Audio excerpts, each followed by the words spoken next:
Welcome to our channel. Today we how to activate Okta Verify for push authentication. Easy tutorial step by step clearly. To activate Okta Verify for push authentication, start by ensuring you have the Okta app installed on your mobile device. Open your mobile device and locate the Okta app.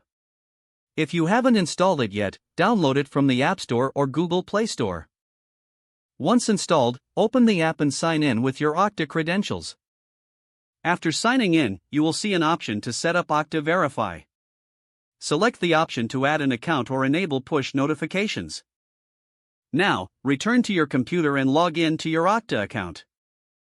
Go to the Settings or Account Security section. Find the option for Multi-Factor Authentication or MFA. Select Okta Verify as your preferred method for push notifications.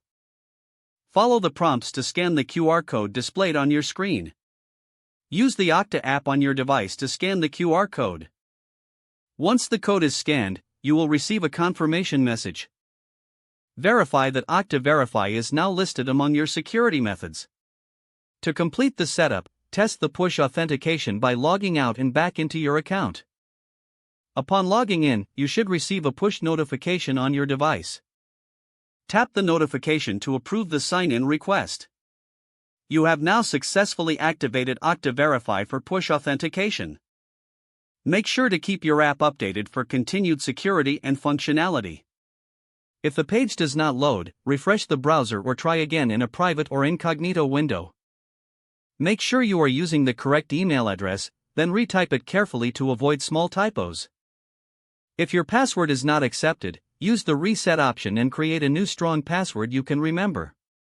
Check your spam folder for verification or security emails, then complete any requested confirmation. Enable two-factor authentication if available to improve account security and reduce unauthorized access risk. After signing in, review your profile details so your contact information and settings are accurate and current.